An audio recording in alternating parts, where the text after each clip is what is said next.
कृषी उत्पन्न बाजार समिती सध्या मोठा राजकीय उलटपालट सुरू आहेत। या ठिकाणी संचालक राजेंद्र गोरले यांनी आपल्या पदाचा राजीनामा दिल्यानंतर एक नवा वाद सुरू झाला आहे। कृषी उत्पन्न बाजार समितीच्या सहकारी क्षेत्रात नवीन सभापतीची निवड होणार आहे। अमरावती जिल्ह्यातील सर्वात मोठ्या कृषी उत्पन्न बाजार समितीतील राजीनामा आणि अविश्वास प्रस्ताव चर्चेचा विषय बनले आहेत। 3 फेब्रुवारी रोजी 13 संचालकांनी राजेंद्र गोरले यांच्या विरोधात अविश्वास प्रस्ताव DDR अमरावतीकडे दाखल केला आहे। याच दरम्यान राजेंद्र गोरले यांनी आपल्या पदाचा राजीनामा दिला आहे। काँग्रेस नेते बबलू देशमुख यांच्या नेतृत्वाखाली परिवर्तन पॅनल आणि माजी सभापती अजय पाटील टौलारकर यांच्या सहकार्याने राजेंद्र गोरले यांचा विरोध वाढला आहे। आता DDR अमरावतीकडून लवकरच नवीन निवडणुकीसाठी तारीख जाहीर होईल आहे। अमरावती जिल्ह्याची सर्वात मोठी कृषी उत्पन्न बाजार समिती अचलपूर, या अचलपूर कृषी उत्पन्न बाजार समितीचे सभापती राजेंद्र गोरले यांनी आपल्या पदाचा राजीनामा हा DDR अमरावतीकडे दिला आहे। तो राजीनामा मंजूर झाला आहे। आता नवीन सभापती कोण येणार याच्याकडे सर्वांची नजर लागली आहे।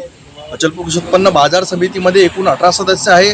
30 एप्रिल 2021 म्हणजे एप्रिल रोजी या कृषी उत्पन्न बाजार समितीची निवडणूक झाली होती आणि पावणे 2 वर्षाचा कार्यकाळ हा राजेंद्र गोरले यांचा पूर्ण झाला।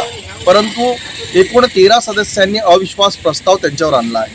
13 सदस्यांनी अविश्वास प्रस्ताव आणण्यासाठी यामध्ये जिल्हा काँग्रेस कमिटीचे अध्यक्ष बबलू देशमुख आणि सहकार क्षेत्रातले नेते माजी सभापती अजय पाटील टौलारकर यांची भूमिका महत्त्वाची ठरली आहे।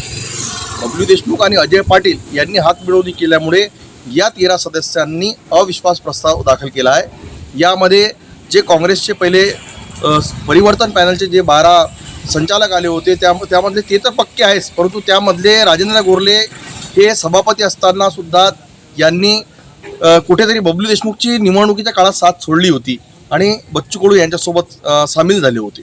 आता 11 सदस्य ते आणि एकूण पोपट घोळेराव हे सुद्धा त्या अविश्वास प्रस्तावाच्या सदस्याच्या याच्यामध्ये यादीमध्ये सामील आहेत। एकूण 6 सदस्य 5 सदस्य हे राजेंद्र गोरले यांच्या पाठीशी असून 13 सदस्य हे विरोधमध्ये गेले असून आता पुढचा सभापती कोण होणार याच्यावर सर्वांच्या नजरा लागलेल्या आहेत।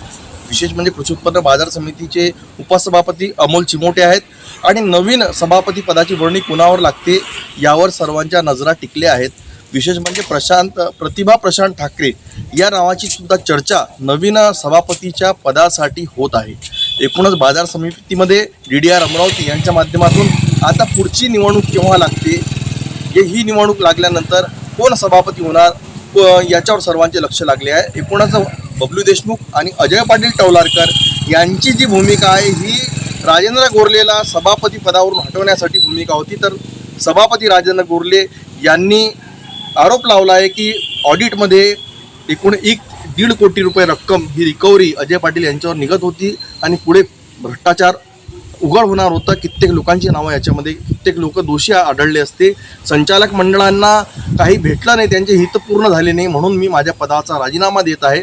परंतु यासाठी मला षडयंत्र करून या पदाला राजीनामा देण्यासाठी अविश्वास आणण्यासाठी त्यांनी प्रयत्न केला आहे। मी कॅमेरा पर्सन धीरज सोबत नितेश किल्लेदार, सिटी न्यूज अचलपूर। राजीनाम्यामुळे बाजार समितीच्या सहकार क्षेत्रात नवा मोर्चा उभा राहिला आहे। यापुढे काय घडल यावर सर्वांचे लक्ष ठेवणे महत्त्वाचे ठरणार आहेत।